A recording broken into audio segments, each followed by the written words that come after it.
Shalom, shalom, béni du Seigneur, peuple béni, que le Seigneur vous bénisse. Alors nous sommes encore à notre rendez-vous habituel, le rendez-vous que le Seigneur nous a mis à cœur afin de partager avec vous, peuple de Dieu, des secrets, des enseignements tirés de la parole de Dieu pour l'édification des saints, afin que les enfants de Dieu soient davantage bénis, soient davantage dans l'éclairage, éclairés par le Saint-Esprit, et soient davantage dans la vérité. Et pour ce faire, nous sommes encore avec son serviteur, l'homme de Dieu, le prophète Samuel. Prophète Samuel, bonsoir. Bonsoir. Le Seigneur a permis encore une fois de plus d'être à ce numéro de cette émission Lumière de la parole de Dieu, dans toujours le but d'éclairer les enfants de Dieu, de faire connaître la vérité vraiment au peuple de Dieu. Donc si vous avez une parole à Dieu, au peuple de Dieu, vraiment, vous avez la parole. Merci pour toutes choses avant tout.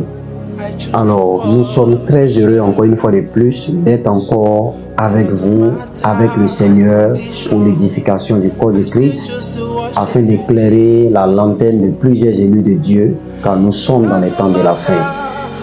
Pour cela, nous n'allons pas tarder, nous allons rapidement incliner nos têtes avant tout propos, avant toute chose, comme on a pour coutume de le faire. Ensemble, prions le Seigneur. Béni sois-tu, notre Père, notre Rédempteur, notre Sauveur. Nous croyons que ce moment est béni. Et sans toi, nous ne pouvons pas, Seigneur, instaurer ce programme, cette vidéo d'édification pour le corps du Christ. Mais c'est par ta plus grâce, par ta volonté que nous sommes là et nous subsistons que par toi. Seigneur, c'est pourquoi en ce soir, je veux te recommander les cœurs qui suivront, Seigneur, ce message, que ces cœurs soient des terres fertiles afin que ces terres-là puissent produire le fruit en chaque saison selon ta volonté au nom de Jésus. Amen. Amen. Que le Seigneur nous bénisse. Alors, pour ce numéro de cette émission, nous avons recueilli un ensemble de questions que nous allons vraiment poser à l'homme de Dieu. C'est exact. Et qui va vraiment nous aider à comprendre, qui va nous éclairer par les Saintes Écritures. Donc, asseyez-vous bien, prêtez l'oreille et que le Saint-Esprit vous aide à comprendre. Alors, prophète Samuel, encore merci d'avoir répondu présent à ce numéro de questions et de réponses. Voilà, nous avons recueilli un nombre de questions que nous allons vraiment vous poser dans le but d'aider le peuple de Dieu à comprendre, d'éclairer encore les enfants de Dieu comme on a pour coutume de le faire. Et le thème d'aujourd'hui va beaucoup porter sur le cœur. Voilà, le cœur. Et quand on parle du cœur, dans le langage de Dieu, qu'est-ce que cela voudrait nous dire? Alors, le cœur humain, c'est un organe sensible. Si on peut le dire, c'est le moteur même de l'être humain. Sans le cœur, l'homme ne peut pas vivre. Et c'est le cœur qui permet au sang de mieux circuler parce que c'est le cœur qui pompe le sang. Non seulement le cœur pompe le sang, mais le cœur permet à ce que l'homme puisse respirer normalement, l'homme puisse aspirer l'air et inspirer aussi l'air. Donc en quelque sorte, sur le plan physique, vous connaissez, vous et moi, de quel est le rôle d'abord du cœur et qu'est-ce que c'est que le cœur. Excusez-moi si je le dis ainsi, alléluia. Le cœur, selon les médecins, je viens de le dire. Maintenant, sur le plan spirituel, c'est une autre chose. Amen. Sur le plan spirituel, nous allons voir sur la base de plusieurs versets bibliques comme on a beaucoup coutume de le faire. Alors, pour ce premier verset, nous allons prendre le livre d'Ézéchiel 36, verset 26. Selon la première question, qu'est-ce que c'est que le cœur? Donc, nous allons prendre Ézéchiel 36, verset 26. Ézéchiel 36, verset 26. Qu'est-ce que le verset nous dit? Je vous donnerai un cœur nouveau. Je vous donnerai un cœur nouveau. Je mettrai en vous un esprit nouveau. Je mettrai en vous un esprit nouveau. Donc, quand Dieu parle du cœur, Dieu parle de l'esprit. Dans le langage de Dieu, le cœur ici représente l'esprit. Est-ce qu'on me comprend? Dans le langage de Dieu, le cœur de l'homme ici représente l'esprit. C'est pourquoi Dieu n'a pas dissocié un cœur nouveau d'un esprit nouveau. Soyons bibliques et soyons vraiment très prophétiques. Alléluia. Donc ici, Dieu nous parle du cœur et en même temps il nous parle de l'esprit. Donc, ce qui veut dire qu'en tant qu'enfant de Dieu, c'est dans notre cœur que siège l'esprit. Et c'est dans notre sang que se cache l'âme. Alléluia. Donc, en un mot, le cœur, sur le plan basique, sur le plan physique, le cœur, c'est le moteur du corps. Le cœur, c'est le cœur qui permet à ce que le sang puisse circuler normalement dans nos veines. À partir du moment que le cœur humain arrête de battre, le sang ne pourra plus circuler et le corps meurt. Donc, c'est le même. Quand la Bible nous parle du cœur, la Bible nous parle de l'esprit. Un homme sans l'esprit n'a pas de vie. C'est pourquoi quand Dieu forma l'homme de la poussière, la Bible dit qu'il souffla dans les narines de l'homme. C'est l'esprit qu'il a communiqué à l'homme.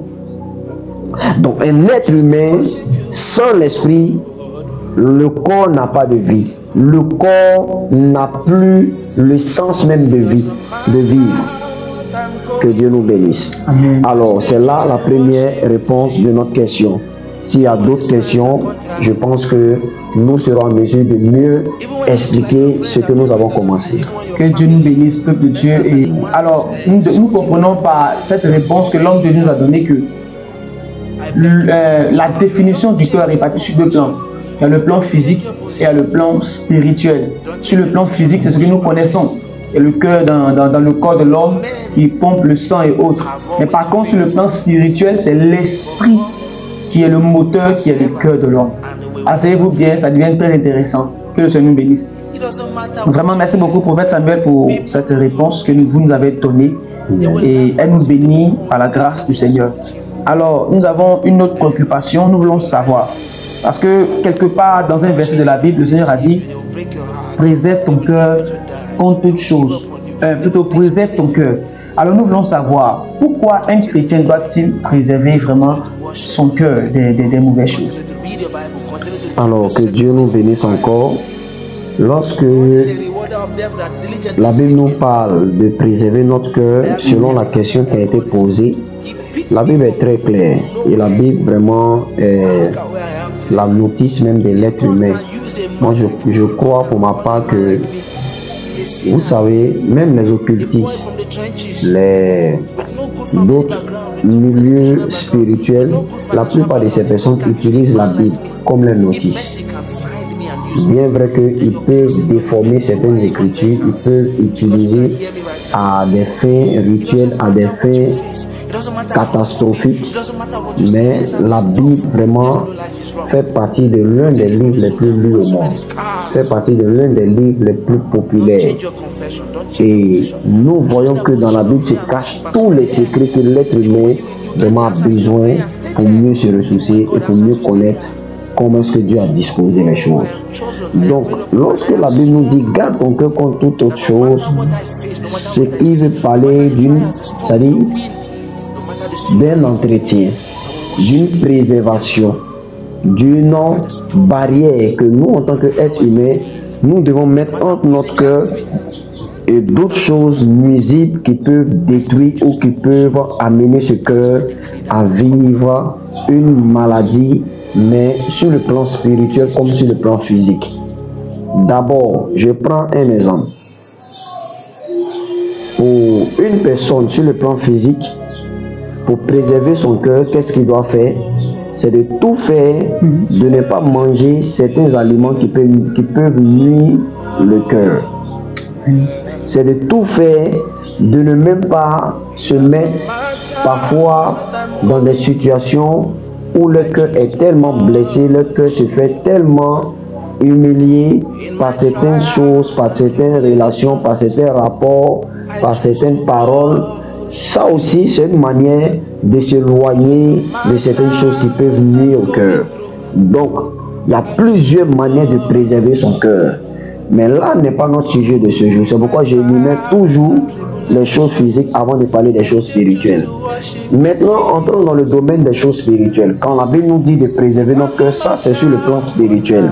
Dieu ici parle à son serviteur, mais quand Dieu parle à son serviteur, c'est sur le plan spirituel, mais en même temps, l'être humain ne doit pas oublier qu'il est fait aussi d'un corps. Donc, si on est capable de protéger notre cœur contre les flèches de l'ennemi, les œuvres négatives sur le plan spirituel, n'oublions pas de garder notre cœur, n'oublions pas de préserver notre cœur, n'oublions pas vraiment de suivre aussi le conseil des médecins afin de préserver ce cœur. Parce que si ce cœur arrête de battre, l'esprit va arrêter de vivre dans ce corps. Donc en tant qu'un enfant de Dieu, les deux choses, on doit les équilibrer. La Bible nous dit de préserver notre cœur. Nous allons voir avec un verset biblique. On va prendre Matthieu 5, verset 8. On va aller dans Matthieu 5, verset 8 pour mieux nous prononcer par rapport à ce sujet que nous venons vraiment de poser comme question. Matthieu 5, verset 8 nous dit. Matthieu chapitre 5, verset 8, il est écrit ceci.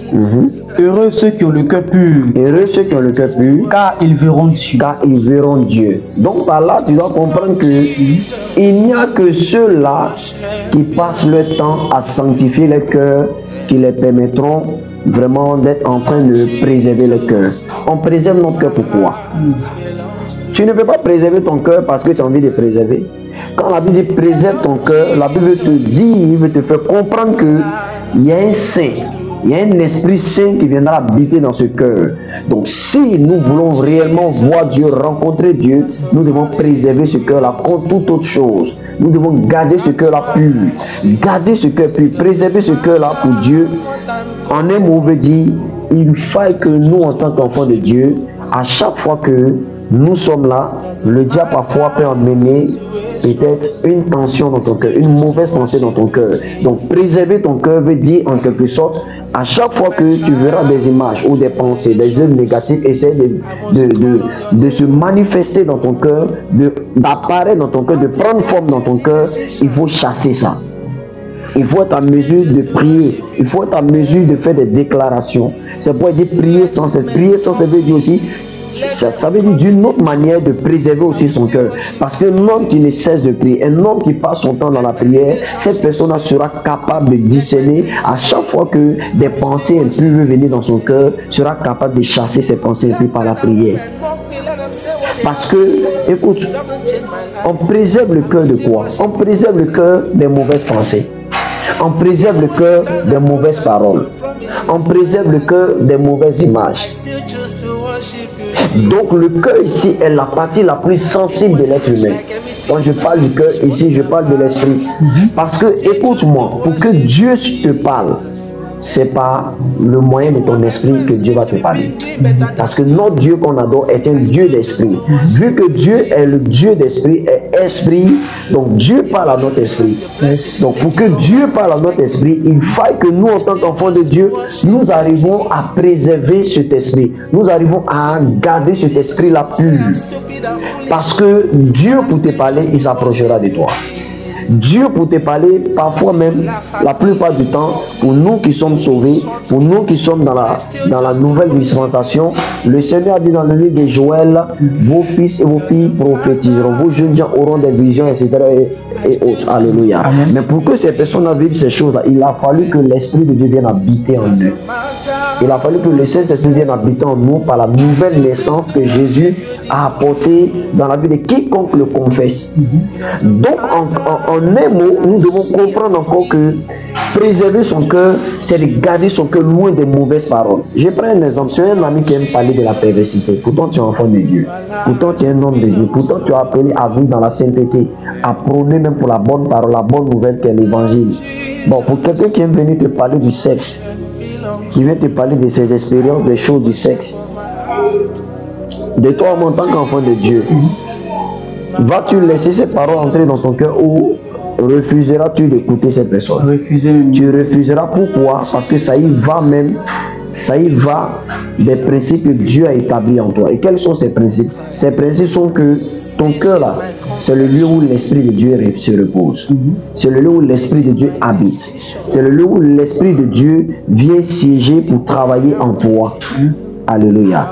Donc, en un mot, ce qui veut dire qu'en tant qu'enfant de Dieu, tu ne dois en aucun cas laisser une parole entrer dans ton cœur. C'est pourquoi aujourd'hui, regarde, l'une des stratégies les plus adoptées, les plus pratiquées de la part du diable, de la part de nos ennemis, il ne nous attaque pas sur le plan frontal et haut, mais il vient s'aimer des choses d'abord. C'est pourquoi le diable, pour pouvoir atteindre la femme, qu'est-ce qu'il a fait? Il a parlé au cœur de la femme. Il a parlé à la femme a accepté cette parole dans son cœur. Et c'est lorsque cette parole a été acceptée par la femme dans son cœur, la Bible dit qu'elle vit que l'arbre de la connaissance du bien et du mal était bon à manger. Elle a pris cela, elle a mangé.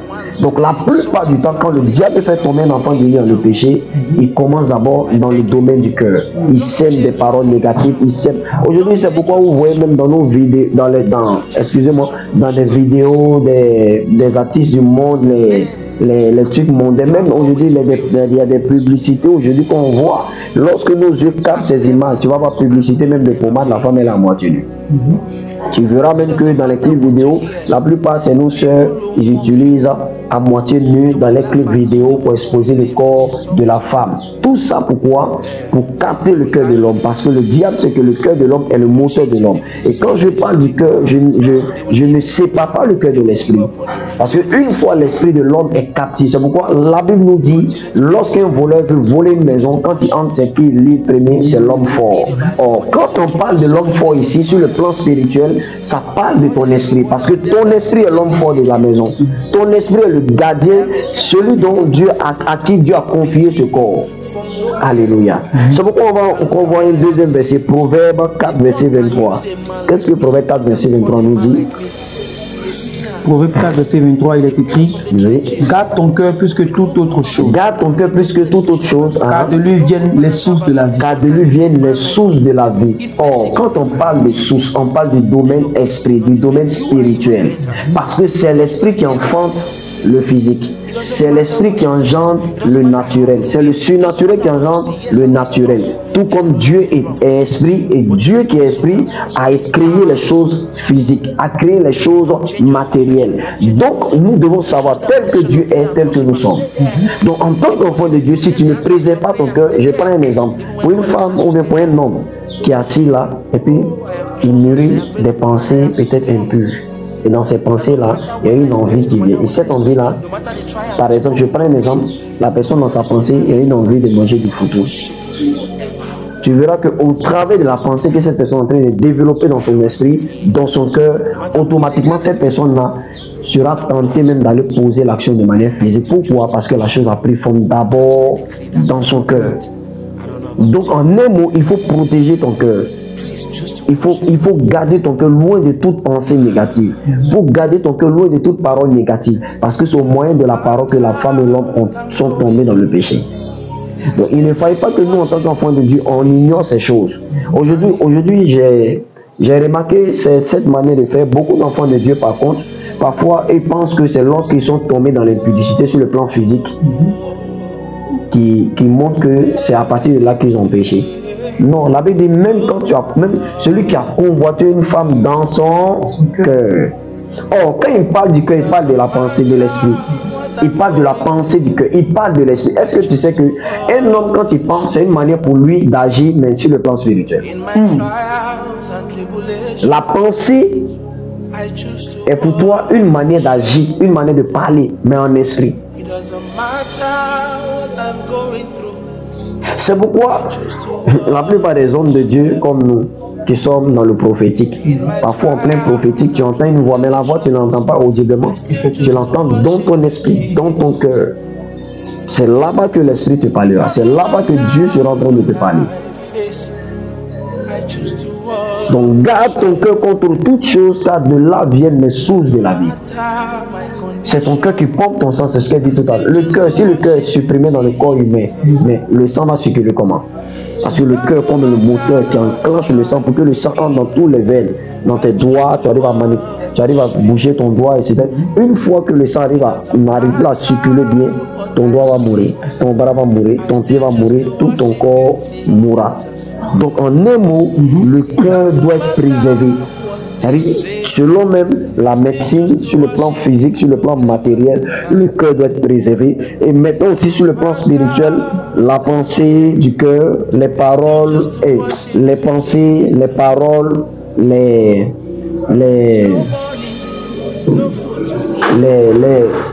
œuvres que l'ennemi peut injecter même dans ton oreille, si tu acceptes ces choses-là finiront par se retrouver dans ton cœur. Donc il y a beaucoup de choses. Pour l'instant, je pense que c'est ce que je peux dire. Que Dieu nous bénisse. Vraiment, peuple de Dieu, que le Seigneur vraiment vous bénisse. Et on espère que cette réponse donnée vous a vraiment satisfait. Il est de notre devoir en tant qu'enfant de Dieu de garder notre cœur. Ce n'est pas n'importe quoi qu'on doit laisser entrer dans notre cœur. Les mauvaises paroles, les pensées impures, toutes ces choses qui ne s'alignent pas avec Dieu, avec la volonté de Dieu, on doit les chasser de notre cœur. Amen. Que Dieu vous bénisse.